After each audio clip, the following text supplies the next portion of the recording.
Hello everyone, welcome to my channel DM Learn Academy. DM Learn Academy YouTube প্ল্যাটফর্মে সবাইকে স্বাগত জানাই। বন্ধুরা, আশা করি তোমরা সবাই ভালো আছো। বন্ধুরা, চলে এসেছি আজকে নতুন একটি ভিডিও নিয়ে। দেখো বন্ধুরা, বাংলা প্যাডাগজি থেকে আজকের কিন্তু গুরুত্বপূর্ণ প্রশ্ন নিয়ে চলে এসেছি, যেগুলি প্রিভিয়াস ইয়ারের সিটেটের যে প্রশ্নগুলি এসেছিল সেখান থেকে কিন্তু বাছাই করা প্রশ্ন রয়েছে। আজকের খুবই গুরুত্বপূর্ণ প্রশ্ন রয়েছে, প্র্যাকটিস সেটটি তাই খুবই গুরুত্বপূর্ণ হতে চলেছে। তোমরা অবশ্যই কেউ স্কিপ না করে শেষ পর্যন্ত অবশ্যই দেখবে, ওকে। আর প্রাইমারি টেট 2023 10 ডিসেম্বর যে পরীক্ষা হতে চলেছে, সেই পরীক্ষায় কিন্তু আমাদের এবারের লক্ষ্য রয়েছে কত 27+ পাওয়ার। আর সেই 27+ পাওয়ার লক্ষ্যে কিন্তু আমরা এগিয়ে চলেছি।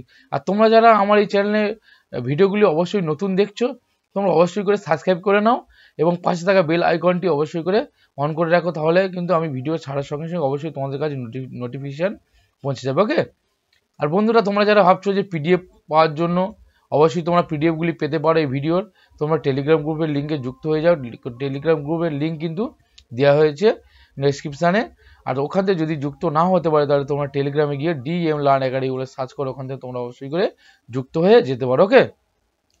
তো বন্ধুরা, আজকের কিন্তু ভিডিওটি খুবই গুরুত্বপূর্ণ হতে চলেছে, তাই প্রত্যেককে বলছি তোমরা কিন্তু কেউ স্কিপ না করে শেষ পর্যন্ত অবশ্যই দেখবে, ওকে।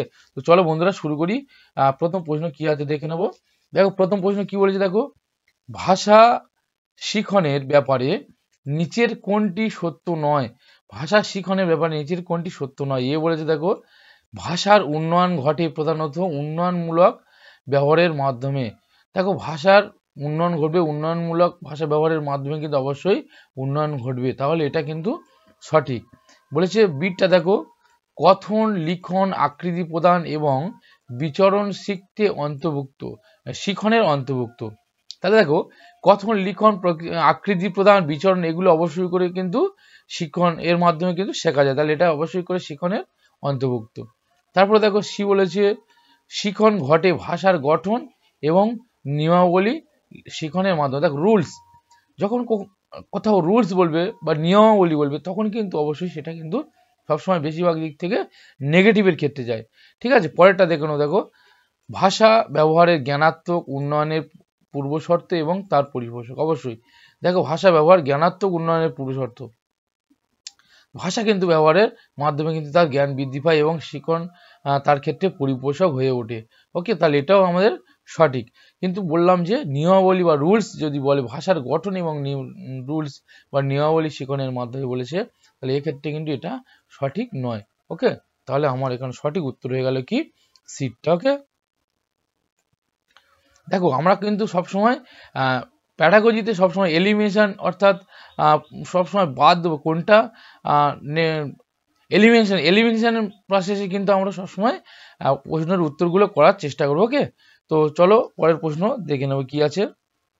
দেখো বলেছে, উল্লেখিত কোন ভাষাগুলি বা কোন ভাষাগুলি ভারত সরকারের দ্বারা ধ্রুপদী ভাষা হিসেবে স্বীকৃত হয়েছে? দেখো, ইয়ে বলেছে সংস্কৃত, তামিল, ডোগরি কমা হবে, কন্নড়, মালায়ালাম এবং ওড়িয়া। বি বলেছে দেখো, হিন্দি, তেলেগু, ডোগরি, কন্নড়, মালায়ালাম, সংস্কৃত এবং ওড়িয়া। সি বলেছে সংস্কৃত, তামিল, তেলেগু, কন্নড়, মারাঠি এবং ওড়িয়া। ডি বলেছে দেখো, সংস্কৃত, তামিল, তেলেগু, কন্নড়, মালায়ালাম এবং ওড়িয়া। দেখো, ভারত সরকারের দ্বারা ধ্রুপদী ভাষা যেগুলি বলা হয়েছে সেগুলিকেও কিন্তু সংস্কৃত, তামিল, তেলেগু, কন্নড়, মালায়ালাম ও ওড়িয়া, ওকে। তাহলে এখানে সঠিক উত্তর হয়ে গেল কি ডিটটা, দেখো, সংস্কৃত, তামিল, তেলেগু, কন্নড়, মালায়ালাম এবং ওড়িয়া, ওকে। চলো পরের প্রশ্ন দেখো। পরেরটা কি বলে দেখো, 3 নম্বর প্রশ্ন, একজন শিশু যেভাবে মাতৃভাষা শেখে, কিভাবে মাতৃভাষা শেখে? দেখো, শোনার মধ্যে দিয়ে শেখে, বলার মধ্যে দিয়ে শেখে, লেখার মধ্যে দিয়ে শেখে, একটি প্রথাগত শিক্ষার মধ্যে দিয়ে। প্রথাগত শিক্ষার মধ্যে দিয়ে কিন্তু সে মাতৃভাষা কখনো শেখে না, তাহলে এটা কিন্তু এখানে প্রথমে আমরা এলিমিনেশন করে দিলাম, ওকে। তারপরে দেখো কি বলেছে, লেখার মধ্যে দিয়ে। মাতৃভাষা কি লেখার মধ্যে দিয়ে শিখবে না। তারপর বলার মধ্যে দিয়ে, সে প্রথম মাতৃভাষা শিখছে, সে কি নিজে থেকে বলতে পারবে? পারবে না। কিন্তু সে যদি শোনে একে অপরের কথা বা অন্যদের কথাগুলি শুনে শুনে সে কিন্তু মাতৃভাষাটি অবশ্যই কিন্তু সে রপ্ত করতে পারে। তাহলে এখানে সঠিক উত্তরটি কি হয়ে গেল দেখো, শোনার মধ্যে দিয়ে কিন্তু শিশু মাতৃভাষা শেখে। ওকে, চলো পরের প্রশ্ন। দেখো খুবই গুরুত্বপূর্ণ প্রশ্ন কিন্তু আজকে রয়েছে, তোমরা অবশ্যই করে স্কিপ না করে শেষ পর্যন্ত অবশ্যই দেখতে থাকো। ওকে, আর তোমরা যারা নতুন দেখছো অবশ্যই করে আমার চ্যানেলটি অবশ্যই সাবস্ক্রাইব করে নাও, তাহলে কিন্তু আমার ভিডিওগুলো অবশ্যই তোমরা খুবই তাড়াতাড়ি পেয়ে যাবে। দেখো পরেরটা দেখো, বিনা ব্যয়ে বাধ্যতামূলক শিশু শিক্ষার অধিকার আইন 2009 অনুযায়ী কোন বিবৃতিটি সঠিক? একদম দেখো এটা কিন্তু বিগত বছর আসার কিন্তু প্রশ্ন। ওকে, দেখো বলেছে বন্ধুত্বপূর্ণ ও শিশু কেন্দ্রিক পদ্ধতি অনুসরণ করতে হবে। বি বলেছে অতিরিক্ত কোচিং এর ব্যবস্থা করতে। দেখো এক্ষেত্রে কিন্তু শিশু শিক্ষার অধিকার আইন 2009 কিন্তু অতিরিক্ত কোচিং এর কথা কোনো রকম ভাবে এখানে উল্লেখ করেনি। সিটটা দেখো বলেছে লেখাপড়া না করলে শাস্তির ব্যবস্থা করতে হবে। দেখো শাস্তির ব্যবস্থা তো কোনো রকম ভাবে করা যাবে না, শিশু শিক্ষার যে অধিকার আইন বা শিশু শিক্ষার ক্ষেত্রে শাস্তির ব্যবস্থা কোনোভাবেই করা যাবে না, এখানে ব্যবস্থা হবে, ব্যবস্থা এটা কাটা যাবে। ডিটা দেখো মাতৃভাষার মাধ্যমে শিক্ষার গুরুত্ব কম গুরুত্ব দিতে হবে, কম গুরুত্ব দিতে হবে বলেছে না, মাতৃভাষার মাধ্যমে কিন্তু শিক্ষার বেশি গুরুত্ব দিতে হবে, তাহলে এটাও কিন্তু এখানে সঠিক নয়। দেখো বন্ধুত্বপূর্ণ ও শিশু কেন্দ্রিক পদ্ধতি অনুসরণ করতে হবে। সবসময় শিশু কেন্দ্রিক শিক্ষার বা শিশু শিক্ষার অধিকার আইন যে আইন বা শিশু শিক্ষার ক্ষেত্রে বন্ধুত্বপূর্ণ ও শিশু কেন্দ্রিক পদ্ধতি অনুসরণ করতে হবে। অর্থাৎ 2009 সালে কিন্তু যে শিশু শিক্ষার অধিকার আইন পাস হয়েছিল সেখানে কিন্তু এই বিবৃতি দিয়েছিল যে বন্ধুত্বপূর্ণ ও শিশু কেন্দ্রিক পদ্ধতি অনুসরণ করতে হবে। ওকে, চলো পরেরটা দেখো বলেছে আদর্শ পাঠের একটি গুণ, একদম ভেরি ভেরি ইম্পর্টেন্ট প্রশ্ন কিন্তু তোমাদের জন্য রেখেছি। আদর্শ পাঠের একটি গুণ, আদর্শ পাঠের গুণ কি দেখো, এ কোনো কিছু পড়তে পারা, বি কোনো কিছু বলতে পারা, সি কোনো কিছু লিখতে পারা, ডি বলেছে অর্থ উপলব্ধি করতে পারা। দেখো আদর্শ পাঠ বলেছে, তাহলে পাঠ বললে সবসময় আমাদের কি মনে আসে যে পড়তে পারা, তাহলে আমরা এখানে হয়তো সঠিক উত্তরটি দিয়ে দিলাম এখানে চট করে, যে কোনো কিছু পড়তে পারা। কিন্তু কোনো কিছু পড়তে পারলে কিন্তু সেটা আদর্শ পাঠের গুণ নয়, কোনো কিছু বলতে পারা সেটা গুণ নয়। সবসময় আদর্শ পাঠের একটা গুণ হচ্ছে কি অর্থ উপলব্ধি, অর্থাৎ পড়ে সে বিষয়টা যদি অর্থ উপলব্ধি করতে পারে তাহলে সেটাই কিন্তু হচ্ছে আদর্শ পাঠের গুণ। ওকে, চলো পরবর্তী প্রশ্ন দেখো, 6 নম্বর প্রশ্ন কি বলেছে, শিশুদের ব্যাবলিং বা কলধ্বনি কখন শুরু হয়? ব্যাবলিং আর কলধ্বনি, ব্যাবলিং বা কলধ্বনি বলেছে 6 মাস বয়সে, 8 মাস বয়সে, 3 মাস বয়সে, 5 মাস বয়সে। দেখো দুটো কিন্তু খুবই গুরুত্বপূর্ণ, একটা হচ্ছে ব্যাবলিং আর একটা হচ্ছে কুইং। ওকে, ব্যাবলিং আর কুইং হচ্ছে খুবই গুরুত্বপূর্ণ, সবসময় মনে রাখতে হবে যে ব্যাবলিং বা কলধ্বনি শুরু হয় কিন্তু শিশুদের 6 মাস বয়সে। ওকে, আর যেটা কুইংটা হচ্ছে বা কুকু যে শব্দটা সেটা কিন্তু 6 সপ্তাহ বয়সে। সবসময় কিন্তু এই দুটো খুবই ইম্পর্টেন্ট প্রশ্ন, গুরুত্বপূর্ণ প্রশ্ন, মনে রাখতে হবে তোমাদেরকে। দেখো 7 নম্বর প্রশ্ন কি বলেছে, ভাষা শিখনের অন্যতম উদ্দেশ্য, ভাষা শিখনের অন্যতম উদ্দেশ্য কি? ভাবের আদান প্রদান সম্পর্কে শিক্ষা দেওয়া। দেখো প্যাডাগজি যে সকল প্রশ্নগুলো হয় কিন্তু সব খুবই ক্লোজ, প্রত্যেকের কাছাকাছি মনে হয় যে প্রথম এর উত্তরটা হবে না হয় বি উত্তরটা, এইরকম যে কনফিউশনটি কিন্তু আমাদের মধ্যে প্যাডাগজিতে থেকে থাকে। তাহলে আমরা কিন্তু সব থেকে ভালো যে বিষয়টা এখানে উত্তর করার যে বিষয় সেটা হচ্ছে কি এলিমিনেশন প্রসেস, অর্থাৎ তোমাকে প্রথম বাদ দিতে হবে যে কোনগুলো এর ক্ষেত্রে সঠিক উত্তর নয়, সেইভাবে কিন্তু তোমরা বিশেষ করে করার চেষ্টা করবে, দেখবে বেশিরভাগ ক্ষেত্রে কিন্তু তোমরা অবশ্যই করে সঠিক উত্তরটা দিতে পারবে। ওকে, তো দেখো বিটটা কি বলেছে, ভাষার নিয়ম কানুন জেনে ভাষার ব্যবহার, সি বলেছে পরীক্ষায় বেশি নম্বর পাওয়ার ব্যবস্থা করা, ডি বলেছে ব্যাকরণ সম্পর্কে সচেতন করা। দেখো প্রথমে পরীক্ষার বেশি নম্বর পাওয়ার জন্য ব্যবস্থা করা, এটা কিন্তু কোনো রকম ভাবে ভাষা শিখনের অন্যতম উদ্দেশ্য হতে পারে না। ওকে, তো বন্ধুরা দেখো ব্যাকরণ সম্পর্কে সচেতন করা। ভাষা শিখনের জন্য ব্যাকরণ সম্পর্কে সচেতন করার জন্য কি ভাষা শেখা হয়? এটা কিন্তু এখানে সঠিক নয়। দেখো আমাদের পড়ে আছে দুটো, ভাষা আদান প্রদান সম্পর্কে শিক্ষা, ভাবের আদান প্রদান সম্পর্কে শিক্ষা, আর ভাষার নিয়ম কানুন জেনে ভাষার ব্যবহার। দেখো দুটোর মধ্যে পারফেক্ট কোনটা? ভাবের আদান প্রদান সম্পর্কে শিক্ষা অবশ্যই সেটা হতে পারে, আর ভাষার নিয়ম কানুন জেনে ভাষা। দেখো এখানে কিন্তু সব থেকে অ্যাপ্রোপ্রিয়েট যেটা সেটা হচ্ছে কি ভাষার নিয়ম কানুন জেনে ভাষার ব্যবহার। যদি ভাষার নিয়ম কানুন জেনে যদি ভাষাটা ব্যবহার করা হয় তাহলে কিন্তু সেক্ষেত্রে সঠিকভাবে ব্যবহার করা যায়। অর্থাৎ এখানে ভাষা শিখনের অন্যতম উদ্দেশ্যটা কি হয়ে গেল? ভাষার নিয়ম কানুন জেনে ভাষার ব্যবহার। ওকে, পরের প্রশ্ন দেখো 8 নম্বর প্রশ্ন কি বলছে? ব্যাকরণ শিক্ষার মূল উদ্দেশ্য হলো। ব্যাকরণ শিক্ষার মূল উদ্দেশ্য বলেছে কি ব্যাকরণের নিয়ম নীতি সম্পর্কে শিক্ষার্থীদের অবগত করানো। বি বলেছে বিজ্ঞানসম্মত পদ্ধতিতে ব্যাকরণের মূল বিষয় অধিগত করানো। সি বলেছে বিভিন্ন সূত্র মুখস্থ করানো। ডি বলেছে ব্যাকরণ সম্পর্কে মোটামুটি একটা ধারণা দেয়া। দেখো ব্যাকরণ শিক্ষার মূল উদ্দেশ্য, দেখো সূত্র মুখস্থ কোনোভাবেই কিন্তু ব্যাকরণ শিক্ষার উদ্দেশ্য নয়, তাহলে এটাকে আমরা বাদ দিয়ে দিলাম। ব্যাকরণ সম্পর্কে মোটামুটি একটা ধারণা দেওয়ার জন্য ব্যাকরণ শিক্ষা না, এক্ষেত্রে কিন্তু মোটামুটি ধারণা দেওয়ার জন্য ব্যাকরণ শিক্ষা দেওয়া হয় না। এবারে দেখো পড়ে রয়েছে দুটো, ব্যাকরণ নিয়ম নীতি সম্পর্কে শিক্ষার্থীদের অবগত করানো। একবার কিন্তু আমি বলে দিলাম আগের প্রশ্নে, বলছি রুলস, নিয়ম নীতির কথা বললে সেক্ষেত্রে কিন্তু সবসময় বিষয়টা এলিমিনেশনের দিকে যায়। ওকে, এটা কিন্তু তোমাদের মাথায় রাখতে হবে। তাহলে আমাদের ব্যাকরণের নিয়ম নীতি সম্পর্কে শিক্ষার্থীদের অবগত করানো, তাহলে এটা কিন্তু এখানে দেখো খুবই প্রযোজ্য নয়। এবার দেখো বিজ্ঞানসম্মত, সবসময় যখন বিজ্ঞানসম্মত বা মনোবিজ্ঞানসম্মত তখন কিন্তু সেই বিষয়টা অবশ্যই করে ভাবার আছে। দেখো মনোবিজ্ঞান বা বিজ্ঞানসম্মত পদ্ধতিতে ব্যাকরণের মূল বিষয়বস্তু অধিগত করানো, এটাই হচ্ছে কি ব্যাকরণ শিক্ষার মূল উদ্দেশ্য। ওকে, তাহলে বিটটা হয়ে গেল সঠিক উত্তর। নেক্সট দেখো 9 নম্বর প্রশ্নে চলে এসেছি বন্ধুরা। বলেছি ব্যাকরণ শেখার শ্রেষ্ঠ পদ্ধতি কোনটি? ব্যাকরণ শেখার শ্রেষ্ঠ পদ্ধতি, দেখো বলে সূত্র পদ্ধতি, বি আলোচনা পদ্ধতি, সি অবরোহী পদ্ধতি, ডি আরোহী পদ্ধতি। দেখো ব্যাকরণ শিক্ষার ক্ষেত্রে কিন্তু সব থেকে গুরুত্বপূর্ণ পদ্ধতি হচ্ছে দুটো রয়েছে, তার মধ্যে সব থেকে গুরুত্বপূর্ণ অবরোহী আর আরোহী।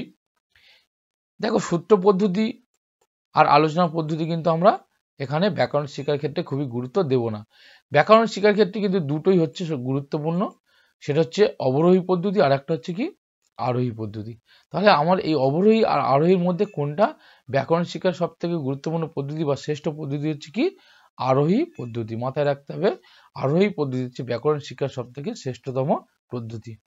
চলো পরের প্রশ্ন দেখো 10 নম্বর প্রশ্ন কি বলেছে? ভাষা হলো মানুষের নিজেদের মধ্যে ভাব বিনিময়ের সবচেয়ে গুরুত্বপূর্ণ বাহন। ভাষা হলো কি মানুষের নিজেদের মধ্যে ভাব বিনিময়ের গুরুত্বপূর্ণ বাহন। কথাটি কে বলেছেন? দেখো বলেছে লেনিন, বি বলেছে স্তালিন, সি বলেছে মার্কস, ডি বলেছে চমস্কি। দেখো এখানে কিন্তু ভাষা হলো মানুষের নিজেদের মধ্যে ভাব বিনিময়ের সবচেয়ে গুরুত্বপূর্ণ বাহন, এই কথাটি কিন্তু বলেছিলেন লেনিন। ওকে, তাহলে 10 নম্বর প্রশ্নের উত্তর কি হলো? ইয়েরটা। এবার দেখো 11 নম্বর প্রশ্ন, বৈচিত্র্যযুক্ত শ্রেণীকক্ষ ডাইভার্স ক্লাসরুম। ডাইভার্স ক্লাসরুম কিন্তু খুবই গুরুত্বপূর্ণ বন্ধুরা, ডাইভার্স ক্লাসরুম থেকে কিন্তু তোমরা একটা প্রশ্ন পেতে পারো। ঠিক আছে, তাহলে বৈচিত্র্যযুক্ত শ্রেণীকক্ষ বলতে বোঝায়, দেখো বৈচিত্র্যযুক্ত শ্রেণীকক্ষ বা ডাইভার্স ক্লাসরুম বলতে আগে কি বোঝায় সেটা আমাদেরকে জানতে হবে। দেখো ডাইভার্স ক্লাসরুম অর্থাৎ একটি শ্রেণীতে বিভিন্ন ধরনের কোয়ালিটির শিক্ষার্থী থাকবে, সেখানে আর্থিক দিক থেকে, ভাষাগত দিক থেকে, বা পারিবারিক দিক থেকে, সামাজিক দিক থেকে, সমস্ত দিক থেকে কিন্তু যে সমস্ত শিশুরা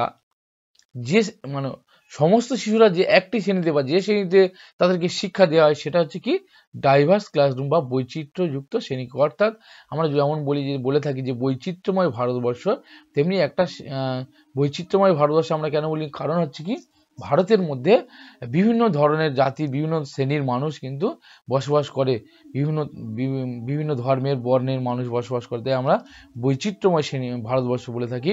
তেমনি বৈচিত্র্যযুক্ত শ্রেণীকক্ষ এই ডাইভার্স ক্লাসরুমের মধ্যে কিন্তু বিভিন্ন ধরনের যে শিশুরা বা শিক্ষার্থীরা তারা সে শিক্ষা গ্রহণ করে, সেটাই হচ্ছে কি ডাইভার্স ক্লাসরুম বা বৈচিত্র্যময় শ্রেণীকক্ষ।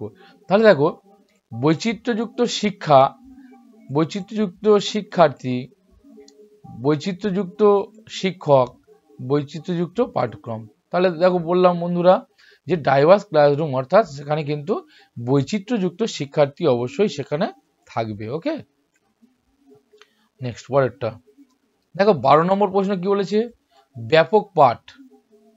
ব্যাপক পাঠ বা এক্সটেন্সিভ রিডিং মানে, দেখো এক্সটেন্সিভ রিডিং মানে কি, অপরিচিত শব্দগুলি অর্থ অনুমান করা, বি আনন্দের জন্য ও সাধারণভাবে বোঝার জন্য পড়া, সি অন্তর্নিহিত কেন্দ্রীয় ভাববস্তু বোঝা, ডি পাঠ্যবস্তুর সামগ্রিক বিষয়বস্তুর পূর্বানুমান। দেখো এক্সটেন্সিভ রিডিং অর্থাৎ বা ব্যাপক পাঠ, সে আনন্দের জন্য এবং সাধারণভাবে পড়ে বোঝার জন্য যে পড়াটা হয় তাকে বলা হচ্ছে কি ব্যাপক পাঠ। ওকে, চলো পরের প্রশ্ন দেখো, দেখো কেবল মানব শিশুই ভাষা শেখার জন্মগত ক্ষমতার অধিকারী। কেবল মানব শিশু ভাষা শেখার জন্মগত ক্ষমতার অধিকারী, কে বলেছিলেন? দেখো খুবই গুরুত্বপূর্ণ প্রশ্ন কিন্তু এটা, ভেরি ভেরি ইম্পর্টেন্ট। ওকে, সব সময় কিন্তু যে কে কি বলেছেন সেই সকল বিষয়গুলো অবশ্যই করে তোমরা করে রাখবে। এবং আমি তোমাদের জন্য এই কোন বিজ্ঞানী বা কোন মনোবিজ্ঞানী মনস্তত্ত্ববিদ কি কি কি বলেছেন বা কার কি উক্তি, সেইগুলো নিয়ে আমি একটা ক্লাস তোমাদের জন্য করিয়ে দেব, ঠিক আছে? তো বন্ধুরা দেখো, কেবল মানব শিশুই ভাষা শেখার জন্মগত ক্ষমতার অধিকারী, কে বলেছেন? দেখো বলেছে ব্লুমফিল্ড, বি বলেছে ম্যাকনিল, সি বলেছে পিটার, ডি বলেছে চমস্কি। দেখো জন্মগত ক্ষমতার অধিকারী বলেছে কিন্তু সবসময় মাথায় রাখতে হবে চমস্কি, কারণ তিনি বলেছেন যে মানুষের মধ্যে একটা ভাষা আয়ত্তীকরণে বা ভাষা শেখার জন্য সে জন্মগত ক্ষমতা অধিকারী হয়, এবং তার মধ্যে কি থাকে, ল্যাট, তাই তো, ল্যাট ল্যাঙ্গুয়েজ অ্যাকুইজিশন ডিভাইস, তার মধ্যে সব মানে জন্ম থেকেই থাকে। ওকে, তারপর দেখো 14 নম্বর প্রশ্ন, নিম্নে প্রদত্ত ক্রমগুলির মধ্যে কোনটি ভাষিক দক্ষতা অর্জনের সহজতম পদ্ধতি? নিম্নে প্রদত্ত ক্রমগুলির মধ্যে কোনটি ভাষিক দক্ষতা অর্জনের সহজতম পদ্ধতি? অর্থাৎ ভাষার যে ক্রম বা ভাষা শিখনের যে ক্রম, সেই ক্রমটা এখানে কোনটি সঠিক বা সহজতম? কথন, শ্রবণ, পঠন, লিখন। দেখো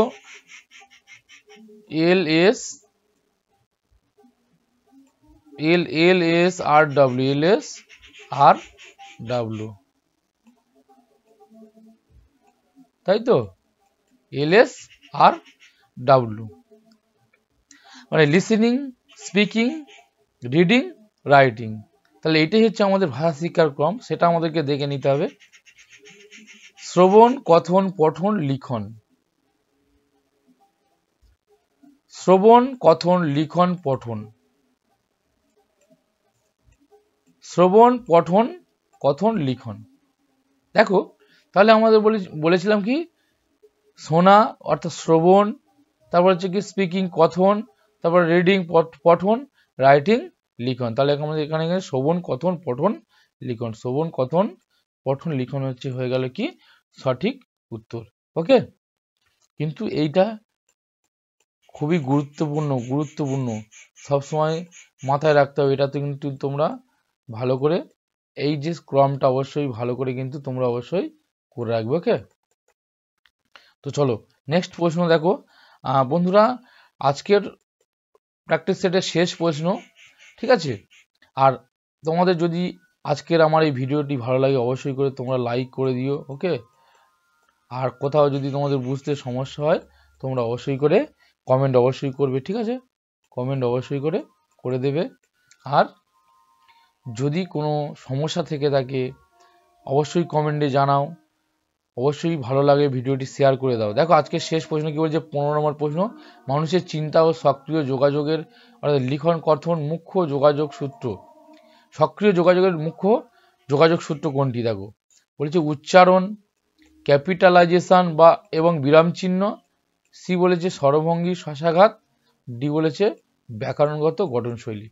দেখো মানুষের চিন্তা ও সক্রিয় যোগাযোগের লিখন ও কথনের মাধ্যমে যেটা হয় তার মুখ্য যোগসূত্র কিন্তু ব্যাকরণগত গঠনশৈলী। অর্থাৎ ব্যাকরণগত গঠনশৈলী যদি সে ভালোভাবে রপ্ত করে থাকে শিশু বা শিক্ষার্থী, তাহলে কিন্তু তার সক্রিয় যোগাযোগ ও তার চিন্তার যে প্রতিফল লিখন ও কথনের মাধ্যমে সেটা হচ্ছে মুখ্য ভূমিকা গ্রহণ করবে।